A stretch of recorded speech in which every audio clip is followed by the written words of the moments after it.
bonjour, merci à tout le monde d'être présent aujourd'hui.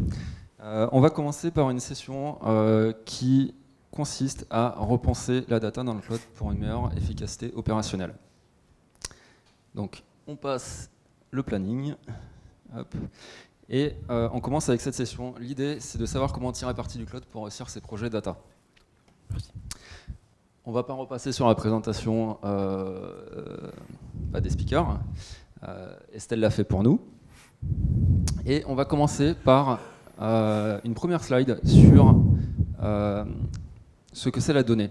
Donc la donnée, ça sert à beaucoup de choses, mais entre autres, c'est la clé de voûte de la prise de décision en entreprise. En entreprise, on est amené à prendre des décisions au quotidien.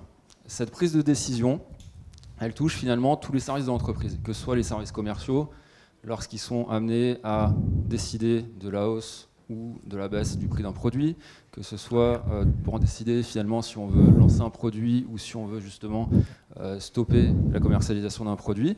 Ça peut être également par exemple les équipes marketing qui sont amenées à prendre des décisions lorsqu'elles veulent savoir finalement l'impact qu'a eu une campagne marketing sur un segment de clientèle, mais ça va être également des services de l'entreprise tels que les services RH ou bien les services métiers. Pour prendre ces décisions, il faut pouvoir s'appuyer sur des éléments tangibles. Sans éléments à mesurer, il n'est pas possible de prendre de décisions optimales et l'ingrédient de base de cette mesure, finalement, c'est la donnée. Donc, avec l'absence de données, avec des données qui arrivent tardivement, avec des données de mauvaise qualité, tous ces éléments vont finalement amener, ou plutôt nuire à la prise de décision. Pour ne citer que deux exemples, ça peut se matérialiser dans, par exemple, une relation B2C à une mauvaise connaissance du client, à une mauvaise compréhension de ses besoins, et donc, en fin de ligne de compte, à peut-être construire des fonctionnalités ou apporter des réponses qui ne correspondent pas aux besoins du client.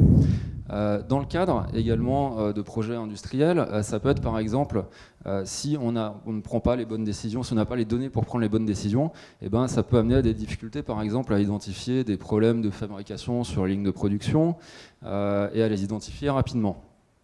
Donc ça va se traduire généralement par des prises de décision qui vont être basées sur des visions partielles liées par exemple au manque de données, ou ça peut être pire, basé sur des données erronées. Donc tout ça, finalement, ça peut aboutir à des prises de décision qui sont contraires aux intérêts de l'entreprise.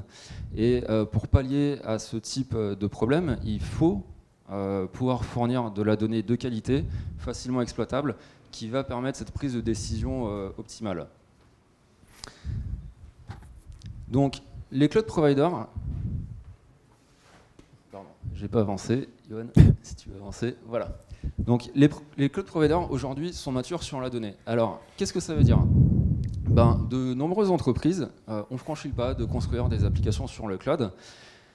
Et les équipes de développement, de la même manière, ont acquis les compétences nécessaires à la construction de ces applications et savent tirer parti des avantages proposés par le cloud. Alors que ce soit des avantages liés à la scalabilité, liés à l'élasticité, à la disponibilité, ou encore à la facturation à l'usage. Aujourd'hui, les entreprises sont concrètement dans le cloud et fabriquent des applications avec. Toutefois, les plateformes data, pour beaucoup, sont encore déployées dans les data centers de l'entreprise. Alors pourquoi ? Tout simplement avec l'émergence des plateformes Big Data, basées sur l'écosystème Hadoop, de nombreuses entreprises ont construit leurs plateformes dans leurs data centers. Toutefois, ces data centers étaient présents avant l'avènement du cloud. Et aujourd'hui, il est légitime de se poser la question, pour ces entreprises, de la façon de migrer, lorsqu'elles le souhaitent, vers le cloud. Il y a beaucoup de considérations à prendre en compte, telles que les considérations techniques, mais également, finalement, quels sont les états de l'art par rapport aux sujets liés à la sécurité, liés à la conformité, parce que beaucoup d'entreprises sont contraintes par ces aspects-là, et la sécurité, finalement, va concerner tout le monde. Les cloud providers, ils se sont initialement employés à construire des services destinés au développement d'applications. Mais assez rapidement, ils ont également proposé des services dédiés à la data qui permettent d'ingérer, de stocker, de traiter, d'analyser les données. Ce qu'il faut retenir au final, c'est que les cloud providers aujourd'hui sont matures quant aux services dédiés à l'usage de la donnée, au traitement de la donnée. Et quand on parle de traitement de la donnée, on ne parle pas uniquement de big data, on parle de la donnée au sens large, et cela va inclure des sujets typiquement comme la data science. On en reparlera dans les slides suivants. La partie cloud elle va induire de nombreux changements. Un de ces changements majeurs, c'est des changements de paradigme en termes de séparation entre le stockage et le compute. Initialement, dans les écosystèmes data traditionnels Hadoop, on avait toute la partie compute qui était associée directement à la partie stockage, directement avec les mêmes serveurs, avec les mêmes machines. Ça veut dire qu'on devait provisionner des capacités de calcul et elles restaient ad vitam aeternam à disposition, engendrant des coûts et de la maintenance associés. L'avènement du cloud permet vraiment ce changement de paradigme. On va casser complètement la séparation. On va vraiment avoir une séparation entre les données et les capacités de compute, ce qui va nous permettre de vraiment nous concentrer sur le stockage de nos données. Et là, vraiment, la partie calcul, puissance de calcul, va être disponible à la demande. On ne va payer que ce qu'on va consommer et on ne va pas avoir à mettre à disposition des machines pour le compute ad vitam aeternam. Ceci va nous permettre de nous concentrer réellement sur la partie qui est la plus intéressante, qui est je vais avoir besoin de capacités de calcul au moment où je vais faire lancer mes exécutions. Quand j'en ai plus besoin, je ne consomme pas et je ne paye pas. Donc ça va me permettre de faire des économies. Ces investissements vont pouvoir être réinvestis sur là où on a vraiment besoin de créer de la valeur ajoutée, ça veut dire vraiment les calculs orientés business. Merci. Quand on parle de cloud, de data et de changement d'approche, en fait, on est obligé de parler de service manager et de serverless. Alors là, aujourd'hui, service manager et serverless, je vais les mettre dans le même panier à les fins de discours, mais si vous êtes friand de différences d'approches philosophiques, on pourra en discuter à la pause avec grand plaisir. Les services managers, ce sont des services entièrement gérés par le provider de cloud. Entièrement gérés, vous pouvez le créer super facilement au clic, ou plutôt justement via l'infra as code, votre Terraform, votre CloudFormation. Donc ça, vous pouvez le créer facilement. Une caractéristique principale de ces services, c'est qu'ils sont battle testés. Battle testés, ça veut dire qu'ils sont utilisés massivement par des milliers, voire même peut-être des millions d'utilisateurs en temps réel. Ça veut dire ça, la conséquence de ça, c'est que le service, il juste fonctionne. S'il ne fonctionne pas, le provider de cloud, sachez qu'il va mettre tout en œuvre pour établir le service, parce que ça touche pas votre projet, ni le projet du copain, ça touche des millions de projets. Donc en fait, il a tout intérêt à réparer le service, et parce que du coup, sinon les clients vont pas être contents, des projets vont être touchés, et forcément, du coup, son image et ses parts de marché. Donc le service, il juste fonctionne. En utilisant des services managés et du serverless, vous allez également réduire vos coûts, parce que vous pouvez utiliser votre service manager à la demande, mais au-delà de ça, le service manager, il va entraîner un impact sur votre organisation IT. Parce que le temps que vous passiez avant, imaginez votre cluster Hadoop. Votre cluster Hadoop, vous avez dû l'installer, le configurer, le patcher, le maintenir en condition opérationnelle, prévoir la migration de N à N+1. Tout ça, vous devez le faire. Maintenant, avec les services managés, il y a beaucoup de ces considérations qui sont déléguées aux providers de cloud. Donc tout ça, en fait, vous avez du temps de cerveau en plus pour vos hommes. Donc là, vous allez pouvoir le réinvestir dans votre produit. Et dans la data, votre produit, vous allez pouvoir penser à de la gouvernance de données. Vous allez pouvoir penser à comment acquérir de façon automatique et performance mes données. Comment également fournir des chaînes de traitement, des pipelines de données pour produire des données métiers qui ont du sens pour vous. Donc tout ça, en fait, ça va favoriser votre innovation. Alors là, ça a l'air génial ce que je dis, c'est magique le cloud, allons-y. Évidemment, il y a de gros avantages, mais le cloud ne couvre pas tous les domaines. Par exemple, deux exemples, vous n'allez pas avoir un claquement de doigts out of the box du catalogue de données efficace avec la documentation et tout ça. Vous n'allez pas avoir tout ce qui est lineage de données. Donc là, c'est à vous d'inventer vos solutions et c'est à vous d'intégrer les solutions du marché et de faire la tambouille pour que ça fonctionne. Donc maintenant qu'on a vu en gros les apports du service manager, je vous propose ensemble de voir sur un projet data où c'est qu'on peut les retrouver, ces services managés. Donc quand on parle de projet data, forcément, la première chose qu'on pense, c'est le stockage. Et là, quand je dis stockage, je ne pense pas à des disques durs qu'on rack dans une machine. Je pense à des stockages virtuellement illimités, du stockage objet. sur Amazon, c'est du S3. Sur du Google, c'est du Cloud Storage. Ce stockage, en fait, il est virtuellement illimité. Ça veut dire que vous pouvez mettre 1 Tera comme 100 pétas de données, il va les manger. Bon, bien sûr, vous doutez bien que 100 pétas, c'est un peu plus cher qu'un Tera, mais vous n'avez pas besoin de penser « Ah mince, il faut que je rajoute des disques et tout ça ».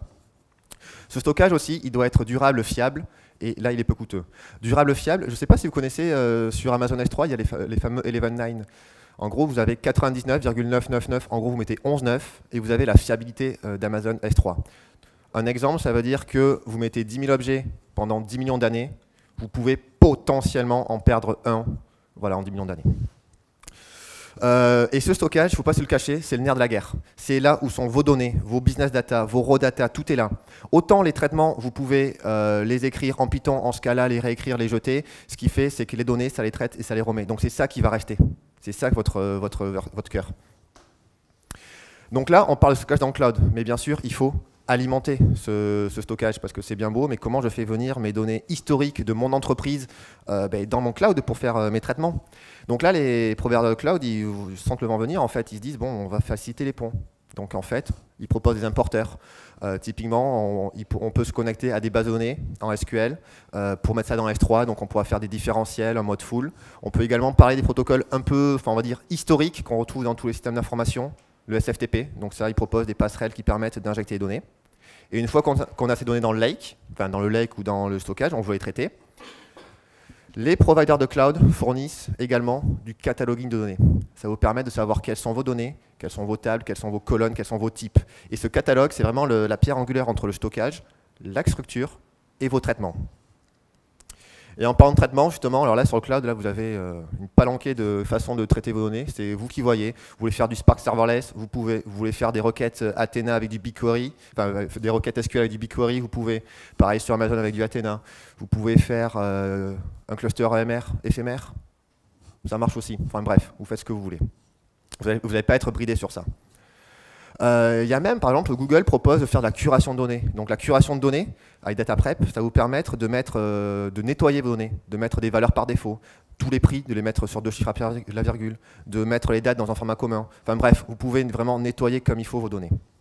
Et enfin, bien sûr, j'ai pas oublié l'analytics. Vous pouvez brancher plein de trucs analytics dessus, du QuickSight, du Data Warehouse avec Redshift, enfin vous avez un peu tout. Donc là, tout ça pour dire que vos services managés, vous les retrouvez partout dans votre projet. Et là, je me rends compte que j'ai carrément oublié la partie data science. Tu m'en veux pas? C'est mal. C'est mal. Petit focus sur la partie data science. Forcément, tous les providers de cloud vont vous mettre à disposition des services managés qui vous permettent vraiment d'accélérer la création de produits et de projets data science dans vos entreprises. Le premier niveau, c'est forcément tous ces services managés vont vous permettre de travailler extrêmement rapidement sur des problématiques de type computer vision, chatbot, services conversationnels, analyse du langage, etc. En fait, ce sont des services qui vous permettent de faire ce type de tâches by the book en quelques clics. Ce sont des tâches qui sont déjà résolues par la data science, des choses que vous pouvez utiliser directement telles quelles. Le problème, forcément, c'est que ça ne colle pas toujours exactement avec nos cas de figure à nous. On n'a pas exactement les mêmes images, on n'a pas le même texte, on n'a pas les mêmes langues, etc. Donc forcément, ça va me permettre de résoudre extrêmement rapidement un certain nombre de cas de figure. Par contre, il va falloir que j'ai un certain niveau de personnalisation et pouvoir rentrer dans un peu plus de détails pour être vraiment adapté à ma problématique à moi. Du coup, il y a d'autres niveaux qui apparaissent qui vous permettent d'utiliser les providers de cloud pour accélérer vos projets data science. Le deuxième niveau, c'est vraiment l'utilisation des plateformes qui ont des algorithmes dédiés. Dans AWS, vous allez voir SageMaker par exemple. Il y a des algorithmes qui sont implémentés et optimisés pour un calcul distribué, un entraînement distribué et une mise à disposition des résultats. Et je n'ai plus qu'à formater mes données, les mettre à disposition et lancer l'entraînement de ce type d'algorithme pour avoir un résultat extrêmement rapidement. Donc ça, c'est un niveau déjà un peu plus de personnalisation, mais qui vous permet d'utiliser des algorithmes qui sont préimplémentés pour vous. Forcément, si je veux rentrer dans plus de détails, je vais vouloir implémenter mes propres algorithmes, mes propres approches. Et ça, je vais pouvoir utiliser des services managés qui me permettent d'entraîner et de déployer dans les différents services mes différents algorithmes. Je peux utiliser des plateformes qui sont dédié pour l'entraînement de modèles de machine learning. Je vais avoir un environnement qui me permet de travailler avec mes frameworks préférés, de pouvoir passer à l'échelle extrêmement rapidement. Tout ça, c'est caché pour moi. Je n'ai plus qu'à me concentrer sur l'algorithme que je veux créer. Et si vraiment je veux avoir un contrôle total sur les algorithmes et les prédictions que je veux faire, je peux ne pas me servir de cadre du tout par le provider de cloud et utiliser des machines qui sont dédiées et optimisées pour le machine learning, des instances de GPU, des calculs distribués, des machines avec des images qui possèdent déjà les différents frameworks, les TensorFlow, les images avec le capture optimisé sur GPU. Tout ça est facilement mis à disposition à vos data scientists qui peuvent travailler directement avec leurs propres algorithmes, leurs propres codes. Donc, on le voit ici, hein, le cloud va vous permettre d'accélérer vos différents projets, du service manager qui vous permet de tacler des problématiques qui sont déjà résolues dans l'écosystème, jusqu'à un niveau de personnalisation maximale pour vos propres approches et vos propres algorithmes. Il y a deux choses principales qui vont aussi être très importantes et accélérées par le cloud. La première étant l'accélération des phases de prototypage. Qu'est-ce que j'entends par là? En général, sur un projet data science, il y a vraiment une phase qu'on va nommer exploratoire, où j'ai besoin de croiser mes données, j'ai besoin de tester les algorithmes, j'ai besoin de valider que mon projet il est faisable techniquement avant de le pousser en production. Ça, je vous invite à éviter de tomber dans le piège des POC de 6 mois qui durent encore et encore, et qui après me remettent 6 mois à 1 an à passer en industrialisation pour vraiment commencer à délivrer de la valeur. Un projet data science, il y a des hypothèses, il y a des risques qu'il faut lever extrêmement rapidement. Et le reste, on sait que ce sera faisable. Ça veut dire que je vais identifier sur un projet, au début de mon projet, je vais établir une vision produit associée à ça, et identifier les hypothèses les plus critiques qu'il va falloir que je lève avant de pouvoir faire un go-no-go sur mon projet. Ces hypothèses les plus critiques, c'est très simple. Hein. C'est est-ce que ma donnée est à la disposition? Est-ce que je peux la croiser? Est-ce qu'elle est statistiquement viable? Et est-ce que des premières approches de machine learning me permettent de répondre à cette problématique? Ça, c'est fait sous forme de quelques sprints. Le reste, ce ne sont que des améliorations de modèles, des ajouts de sources de données et de l'implémentation. Ça veut dire que je peux très rapidement penser à une mise en production. Pourquoi est-ce que le cloud, qu'est-ce qu'il va avoir dans tout ça? Il va vraiment me permettre de me concentrer sur les tâches où il y a vraiment besoin de lever ces hypothèses risquées. Combien de fois on a croisé des personnes qui ont attendu des mois avant d'avoir à disposition une machine suffisamment puissante pour tester leurs algorithmes de machine learning? Là, forcément, je vais pouvoir, en quelques clics, avoir à disposition tout un environnement de travail distribué, GPU, multi-GPU, comme vous voulez, avec les différents frameworks où les data scientists sont les plus habitués à travailler, pour vraiment me concentrer sur là où j'ai besoin d'investir, ça veut dire lever mes hypothèses risquées sur mon use case data science. L'autre chose, c'est de se dire, ok, j'ai à ma disposition des services managés qui me permettent d'aller extrêmement rapidement sur la résolution de mes tâches data science. Ça ne veut pas dire que je n'ai pas besoin de data scientist. Et ne tombez pas dans ce piège, hein, j'ai encore envie de travailler demain. Et en fait, il y a vraiment besoin de comprendre pourquoi l'algorithme fonctionne, comment est-ce qu'il fonctionne, et c'est pas en utilisant des services en mode black box que vous allez vraiment pouvoir aller un cran plus loin dans vos objectifs business. Et il y a même un danger à utiliser ça sans une connaissance à minima des différents algorithmes et des différentes implémentations. Ça vous permet d'accélérer, ça vous permet pas d'y aller les yeux fermés. Le deuxième point, c'est facilitation du passage en production. On l'a vu, on essaie d'accélérer les phases de prototypage pour lever les hypothèses les plus critiques. Une fois que je suis serein sur la réalisation de mon projet data science, je vais passer en production le plus tôt possible. Plus tôt possible, ça veut dire quoi? Ça veut dire travailler en mode MVP. Un MVP, c'est pas un prototype, c'est quelque chose qui va partir en production et c'est une chaîne de traitement de bout en bout, de l'ingestion de votre donnée à votre modèle jusqu'à l'activation finale. C'est une chaîne de traitement avec une usine logicielle associée qui va vous permettre de recueillir les premiers feedbacks directement à partir de résultats en production. Donc je ne me concentre pas que sur le modèle, je me concentre vraiment sur toute la chaîne de traitement. Et là où le cloud va être intéressant, c'est que je vais pouvoir mettre à disposition cette usine logicielle extrêmement rapidement. Alors que la mise en place de cette usine logicielle sans ces providers peut vous prendre plusieurs mois. Et je vous prends un exemple très simple. Un modèle de machine learning, ok, on l'a entraîné, très bien, maintenant il faut que je le mette à disposition, c'est la partie serving. Comment est-ce que je fais ça pour le mettre à disposition à des centaines de milliers d'utilisateurs avec le monitoring associé, avec l'orchestration des différents jobs extrêmement rapidement? Ça, il y a des services qui vous permettent de le faire directement et extrêmement rapidement. Donc vraiment pour accélérer cette mise en production, parce que c'est au plus tôt que je veux faire cette chaîne de traitement de bout en bout, pour récupérer des premières informations. Et ça me permet de récupérer du feedback concret qui vient de mes utilisateurs et qui va me permettre de prioriser mes prochains développements. Et les prochains développements, ça peut être soit ajout de nouvelles sources de données, soit amélioration au modèle de machine learning, ou soit amélioration vraiment de la partie activation au final. Et donc, on ne va pas tomber dans le piège d'industrialiser pendant des mois et des mois avant de mettre à disposition des résultats. Il faut faire une approche MVP et itérer à partir de ça. Et ça vous permet vraiment d'aller au plus vite à l'essentiel qui est votre valeur business. Bon, alors on l'a vu, il y a 2 changements majeurs opérés, induits par l'utilisation du cloud. Tout d'abord, la séparation du stockage et du compute, et deuxièmement, l'utilisation, la capacité à utiliser des services gérés. Mais ces changements opérés ne sont que la partie visible au final. Avec l'utilisation du cloud, nous n'achetons plus de matériel. Nous avons la capacité de provisionner les capacités de calcul nécessaires au moment où on en a besoin. Alors, qu'est-ce que ça change ? Il est plus nécessaire finalement de lancer des plans d'investissement quinquennaux, j'ai envie de dire, sur de l'achat de matériel, ni d'attendre finalement des jours ou des semaines entre le moment où on passe les commandes de ces matériels, les moments où on les reçoit et les moments où on va les installer, c'est-à-dire installer le système, mettre en place la couche de virtualisation et les rendre disponibles. D'autre part, comme le disait Johan, finalement, à portée de clic, on va avoir à disposition des machines extrêmement puissantes. Et un des avantages extrêmement importants, c'est que ça ne se voit pas tout de suite, mais on va toujours bénéficier des machines dernière génération. Quand on fait des investissements, quand on achète de la machine, finalement, elle se déprécie avec le temps. Et donc là, on ne va plus avoir besoin de gérer cette dépréciation d'investissement, cette dépréciation des assets. Dans le cas de travaux de data science, les équipes justement qui vont travailler sur ces sujets-là ont besoin de matériel de pointe, en général spécialisé, qui consiste par exemple à mettre à disposition des machines avec des GPU puissants. C'est d'autant plus important que les travaux de data science peuvent en général, que ce soit pour de l'exploration ou finalement la mise au point de modèles à travers des entraînements, mettre des semaines à être mis au point, des jours, des semaines.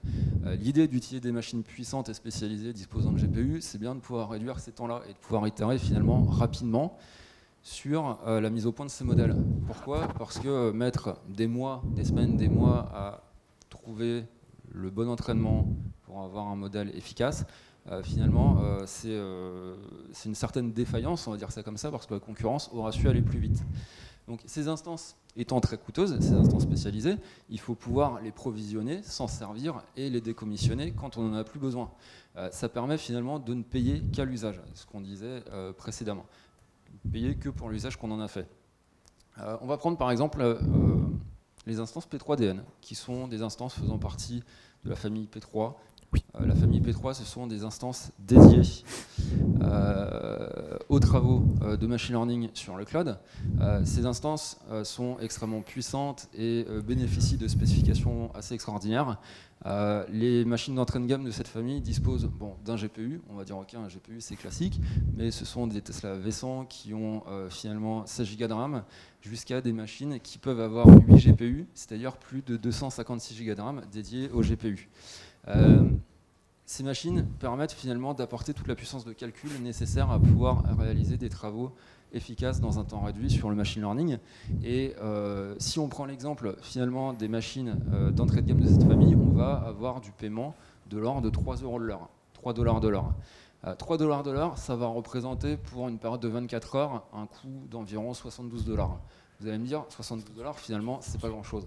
Mais alors, si on leur rapporte finalement une journée de travail, on va dire, allez, c'est 8 heures, on va rajouter les pauses, le repas, on va être gentil, on va dire c'est 10 heures pour arrondir, ça va revenir à un coût modique finalement de 30 $ par jour pour bénéficier d'une machine de ce type-là. Combien est-ce que ça va coûter d'acheter une machine, de la mettre à disposition en termes de temps déjà, mais également en termes d'investissement, puis de l'utiliser et de l'avoir se déprécier avec le temps. Ici, on n'aura pas ces problèmes-là. Enfin, un dernier point important à soulever, c'est que ces machines, on va pouvoir les paralléliser. Donc le temps, ou plutôt l'argent qu'on n'aura pas investi dans de l'achat de machines, on va pouvoir le mettre finalement dans de la parallélisation, avoir un certain nombre de machines à disposition pour entraîner des modèles en parallèle et pouvoir converger rapidement vers les modèles les plus efficaces. Et de ce point de vue-là, finalement, l'achat de machines n'a plus vraiment de sens, parce que si on achète une machine, 2 machines, 3 machines, finalement on sera réduit en termes de capacité à paralléliser les choses et à réaliser des projets dans des temps convenables. La compliance, sujet qui me suit et poursuit toute ma vie. J'ai travaillé chez plein de clients et je me rends compte que mettre souvent un projet en production qui répond aux besoins de ce client, qui est robuste, qui est scalable, en fait, ce n'est pas une fin en soi, c'est souvent que le début d'un chemin. Il reste tant à parcourir et il reste beaucoup de choses, c'est-à-dire rendre le système conforme aux règles d'entreprise et aux règles imposées par un cadre supérieur. Alors là, on peut penser par exemple à la banque avec des SP2, des PCI-DSS quand on stocke des numéros de carte bleue, le jeu en ligne. Et là, actuellement, moi, je suis chez un client qui travaille dans le domaine pharmaceutique, production de médicaments. Et là, on se rend compte en fait que c'est plus que des règles. C'est vital parce qu'en fait, tous les logiciels qui vont toucher à la production d'un médicament, il faut que ça soit tracé, tout ça, parce qu'il y a l'humain derrière. Donc, la question c'est, comment le cloud, est-ce qu'avec le cloud, on peut garantir quelque chose de compliant? La réponse est oui, vous en doutez, je pense. Pourquoi? Parce qu'en fait, le cloud, il met à disposition plein de Lego qu'il faudra assembler pour faire votre compliance. Imaginons, premier cas, toutes les opérations que vous faites sur votre infrastructure, il faudra les auditer. Vous avez besoin d'un audit trail. Comme tout est API dans le cloud, vous avez du CloudTrail, par exemple, qui log toutes les opérations qui sont faites. Vous pouvez agréger vos logs comme vous voulez. Vous pouvez chiffrer tout, partout, tout le temps. At rest, donc les disques durs, en transit, vous pouvez le chiffrer, ça. Et puis même, on peut pousser le bouchon un peu plus loin. On peut faire de la compliance as code, de la compliance by design. Je ne sais pas si vous connaissez AWS Config. Vous pouvez déployer des règles tout le temps sur votre production et vérifier que votre système est compliant avec ce que vous voulez. Est-ce que mes buckets S3 sont chiffrés? Est-ce que mes mots de passe ne sont pas trop vieux, etc., etc. Et donc là, quand une règle n'est pas bonne, vous pouvez être alerté et vous pouvez même faire de la rémédiation. C'est vous déclenchez du code, vous faites ce que vous voulez. Donc en fait, le cloud permet de faire de la compliance, enfin de la conformité as code. Vous pouvez, en fait, il va vous permettre de faire ce que vous ne pouvez pas faire on-premise. Avant, c'est très manuel. Maintenant, vous pouvez tout automatiser votre compliance et ça vous permet en fait, non. Moi, je vois ça plutôt en fait comme une façon de s'améliorer au final. Votre projet, en fait, vous avez à votre disposition des toolbox que vous n'avez pas avant et vous faites ce que vous voulez avec. Et vous avez un système qui est souvent plus sécuritaire que on-premise parce que là, vous avez tout à disposition. C'est vraiment des jouets que vous pouvez mettre en place. Ok. Alors, on va parler d'un sujet qui n'est pas forcément habituel, mais moi qui m'a sauté à la figure, je pense au dernier Invent. AWS est arrivé avec plein de nouveautés, et en particulier plein de nouveautés sur l'optimisation. C'est pas dit comme ça, c'est pas présenté comme ça, mais finalement, les cloud providers vont apporter des optimisations à tous les niveaux. Ils peuvent se payer le luxe de mettre à disposition des solutions optimisées qui ne sont pas challengeables, j'allais dire, par le commun des mortels. Que ce soit sur des aspects sécurité ou des aspects, par exemple, de performance. Ils vont mettre à disposition des moyens d'optimisation pour le traitement de nos données qu'une entreprise seule ne peut pas mettre au point. Typiquement, ce serait extrêmement coûteux en termes d'énergie, en termes de temps, en termes de savoir-faire. Autant l'énergie, on peut en avoir, le savoir-faire et le temps, c'est quelque chose de beaucoup plus précieux et encore faut-il l'avoir dans l'entreprise. Pour ne citer que deux exemples que j'ai trouvé particulièrement marquants, on va retenir d'une part, on va revenir à la data science, l'optimisation des entraînements, mais également l'optimisation de l'inférence. Dans le cloud d'AWS, sera bientôt disponible, courant de l'année 2019, des puces spécialisées qui vont optimiser tout ce qui touche à l'inférence. L'inférence, du coup, c'est l'application des modèles de machine learning pour effectuer des prédictions. Et sur cette inférence, en général, on le fait avec du CPU, mais c'est moins efficace, on scale moins vite, mais on peut le faire également avec du GPU. Le problème du GPU, c'est que c'est très coûteux. Et ici, Amazon, AWS, propose des solutions basées sur du matériel, suite au rachat d'une startup ou d'une entreprise plutôt, qui s'appelle Annapurna, qui est spécialisée dans la conception de puces informatiques, et qui va accélérer justement cette inférence, tout comme on peut le trouver dans certains téléphones mobiles, mais ils vont du coup proposer des performances à un prix réduit par rapport à des GPU. Google fait la même chose avec les TPU, donc les Tensor Processing Unit, mais ils vont au-delà de l'inférence, ils vont également sur l'accélération des entraînements de machine learning, avec finalement une accélération des traitements d'entraînement pour un coût réduit. Le deuxième exemple touche à la virtualisation. Sur la partie virtualisation, en général, on va dédier des ressources au fonctionnement de la virtualisation. Là aussi, AWS propose une nouveauté qui est basée sur un matériel qui s'appelle Nitro et qui se propose ni plus ni moins que d'offloader les fonctionnalités de virtualisation sur du matériel. Alors ça a quoi comme avantage? Ça a comme avantage d'apporter de la sécurité, mais également de finalement délester les instances de ces ressources dédiées à la prise en charge de la virtualisation. Et c'est pour ça que sur les instances de nouvelle génération, on ne va pas se retrouver avec 7,5 Go de RAM, comme vous pouvez le remarquer classiquement dans le cloud, mais on va pouvoir bénéficier des 8 Go de RAM par taille d'instance. Donc typiquement, on va pouvoir bénéficier de toutes les performances mises à disposition par le matériel, et ce, avec plus de sécurité, puisque c'est le matériel qui va gérer la sécurité. Alors, ce qu'il faut retenir, ce sont tout d'abord les apports et les changements d'approche qui sont induits par l'utilisation du cloud et qui vont faciliter, d'un point de vue de la donnée, son ingestion, son traitement, son stockage, son analyse et sa mise à disposition. Ces apports et ces approches vont faciliter la prise de décision rapide basée sur des éléments mesurables et fiables. Toutes ces capacités sont mises à disposition grâce à des services utilisables par les entreprises à travers les services proposés par les cloud providers, et finalement ne pas en tirer parti, les ignorer, ce serait se priver d'un avantage stratégique et compétitif, et c'est surtout laisser l'opportunité à d'autres entreprises de s'en servir et finalement de se laisser distancer par la concurrence qui, elle, n'hésitera pas à s'en servir. Il faut garder à l'esprit également que lorsqu'on utilise le cloud, ça n'implique pas d'avoir une stratégie de all-in. C'est pas parce qu'on se met à utiliser des services cloud qu'on va tout faire dans le cloud. Et donc, de ce point de vue-là, il ne faut pas hésiter à tirer parti des bénéfices de l'hybridation des cloud providers, des services proposés par les cloud providers avec les SI des entreprises. Il existe aujourd'hui des solutions qui sont exploitables et qui permettent d'unifier ces deux mondes. Voilà. Donc, on a un peu dépassé le temps. On a un tout petit peu dépassé. Merci pour votre attention et quelques questions éventuellement.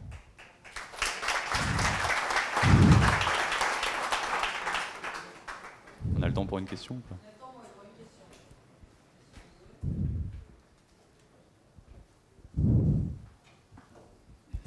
Bonjour, je pense que vous avez dit est un peu incontestable. Pour autant, j'aimerais vous chatouiller sur le côté data science et notamment la démocratisation, oui, qui est un élément important pour les entreprises, parce que comme vous le savez, les data scientists sont une ressource plus que rare.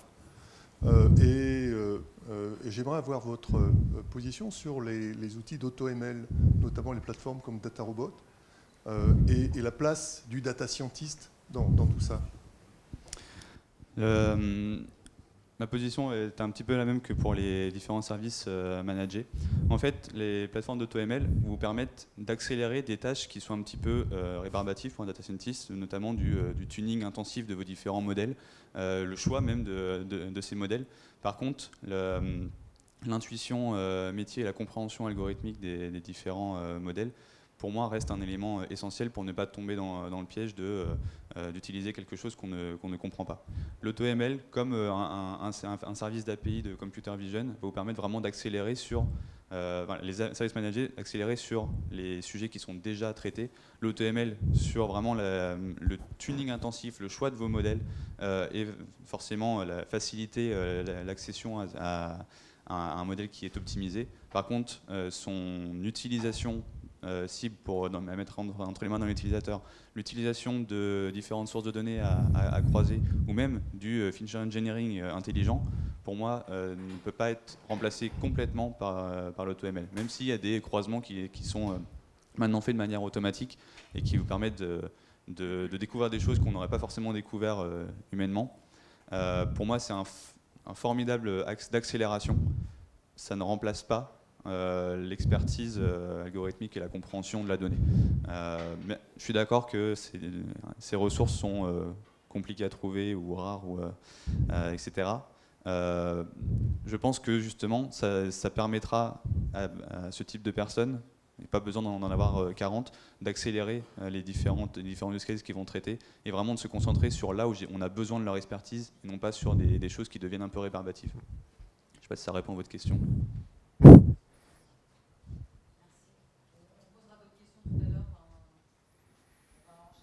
Ok, merci beaucoup. Merci.